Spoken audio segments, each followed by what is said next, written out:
Hey everyone, this is Sam from WargamerOnline with the second part of the Spiderfang tutorials, which we're going to be doing, requested by Aaron Dembski-Bowden, and more than willing to get these painted. So the first video, if you haven't seen it already, was painting the actual Grot rider.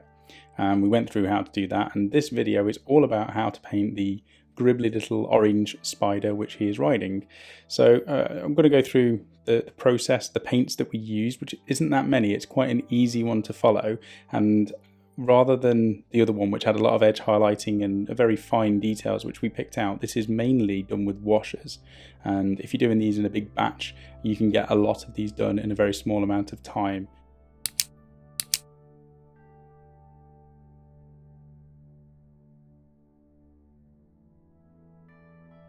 So this was primed with Chaos Black, Games Workshop Chaos Black, followed by Corax White from above to give it a zenithal highlight. Because we're going to be using very light paints on this, we don't want to use black because it would just take far too many coats. Even with the white as a primer, we're still going to be using at least 3, 4, maybe even 5 coats of the first colour that we're going to be using. So we need it as light as possible. Now, as I said, we're using a lot of coats of this colour, and I've chosen Flayed One Flesh just because it's something different. You could use Ushabti Bone or Screaming Skull or any sort of ivory colour, something that's quite a bony based colour. You could even get away with a white, although I don't think it would look as orangey. Yeah, we're going for yellow, orange and reds. That's what we're going to be adding to this. So I've chosen this colour. It does take a little bit more time to apply, but I think the overall effect at the end is worth it. If you've got an airbrush, you could prime this really quickly, and you'd be on to the next steps and you're absolutely laughing in terms of getting these done. Your other option is finding a spray can which has got a colour similar to this, in which case this paint is it's even faster to get this one done. So once the base colour has fully dried, we're going to go on to put in the first wash on it, and this is using Cassandora Yellow and Larmian Medium, and you want to at least have, I always say 50% medium to 50% of whatever else you're going to be doing. But in this, you could get away with going up to 75% Larmian Medium with 25% of the yellow.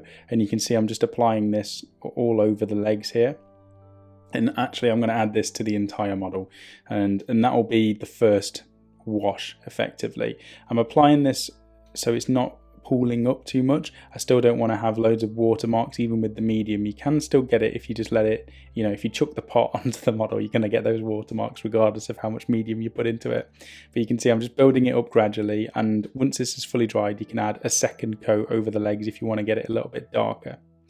Now, that's the first one done. Once that's dried, we're going to use a second wash, and this is using Fugan Orange with medium, with the same consistency, so 75% medium.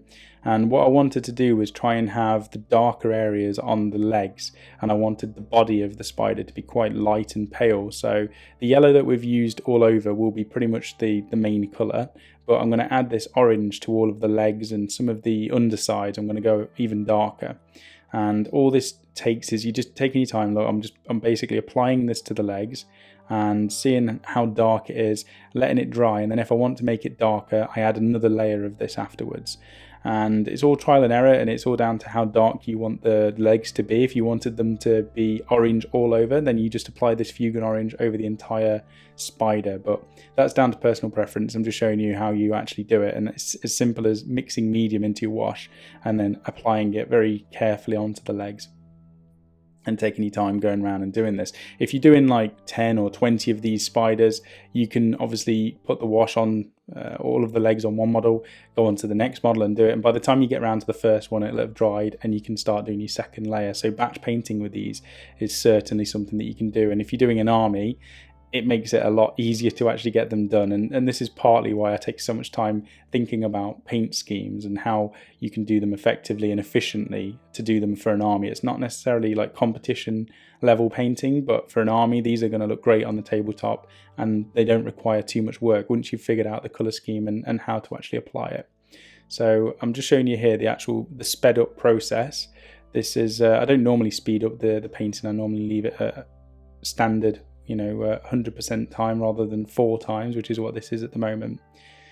But you can see it's just gradually building up. And I'll skip this because it can go on for a little bit longer, and I know you just want to see what paints have been used. Right, so this next colour is Caribou Crimson, a red with medium. Same consistency as the other two. You can see the theme with this. I like adding about 75% medium to most of my washes when I'm doing this. And we're applying this on the jaw. I don't know if it is jaws. Mandibles? I want to say mandibles. I don't know what spiders have. Somebody will definitely tell me in the comments down below. But the mouth area for the spider and all of the little... what are they called? I really should have done my spider anatomy class. But underneath the legs, in between all of these legs, the underside of the spider and the mouth area, we're going to apply this reddish wash and just get it into a different tone. So the overall colour of this spider, as I said before, is yellow, orange, and with a bit of red in the darker areas. And you can apply as much of this. You can do more of the red if you want that. You can leave the red out if you're quite happy with the yellowy and the orange colours. It's completely down to preference. And you've got all these little joins in between the legs as well. And what I've done is I've just applied some of this red into there, and it just gives it a little bit more shade. It darkens them down just a touch more. I think it looks quite nice. Once we've done the underside of the model, I'm basically going to be flipping the model over, and I'm going to be painting all of the joins in the top of the legs as well. We've also got the back, the abdomen of the spider. I think it's called an abdomen. I'm going to get absolutely ridiculed with my anatomy, but somebody can let me know. The back end of this spider is going to have red bits applied to it. And we're also going to paint the eyes and the jaws and all of that area with this red. Just let it basically pool into all of these recesses. It will darken down. It will look quite gribbly and shady and horrible like a spider should. And we can do the next step, which is adding a glaze into these areas as well. So this next part is using bloodletter. We're going to apply this in a very similar way to what we did with the red. You can see it's dried now and it's definitely shaded some of those areas. This bloodletter is a stronger red. One thing I really like the Games Workshop glazes, and they only have the 3 available, but you can make your own glazes by mixing medium with some of the colours. But straight out the part, this bloodletter works perfectly.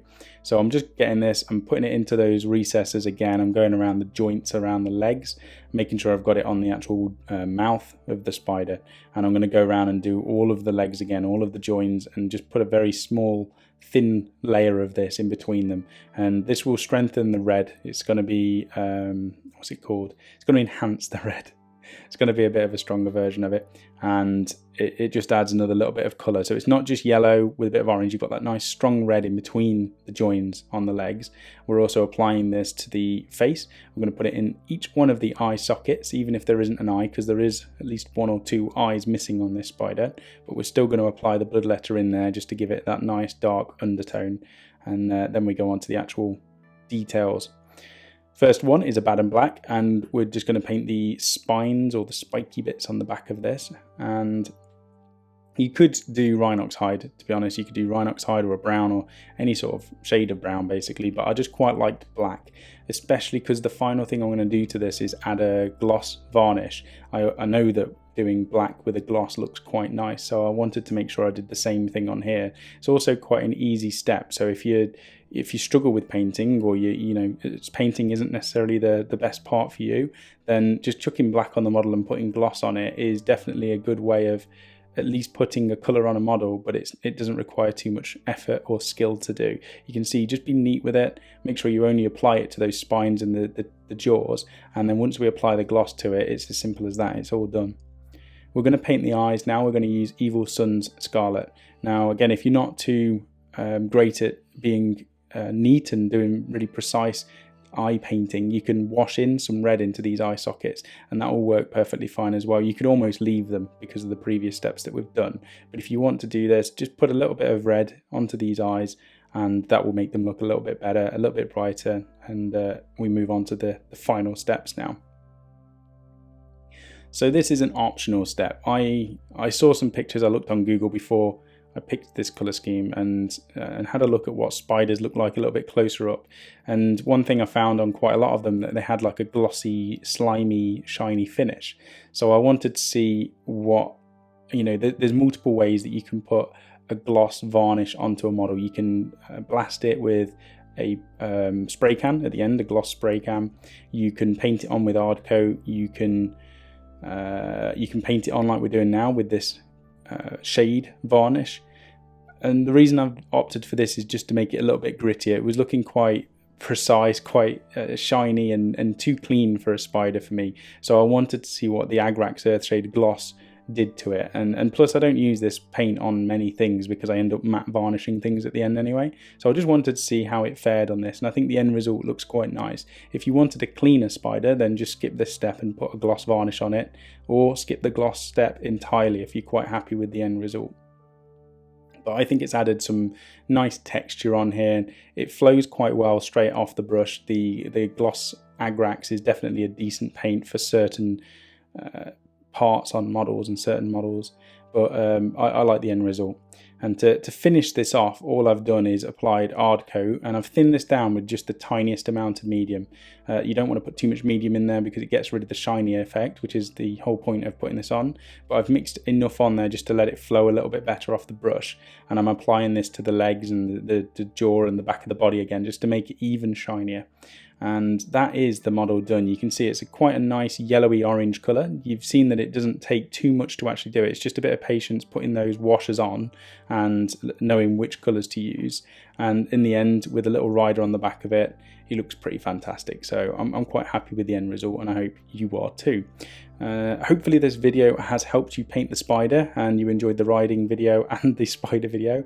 There will be another one which is painting the actual base, because the swamp base is a test for my own army, as I've said on the previous video, but some people struggle with them and they think they're difficult and just stick to using sand.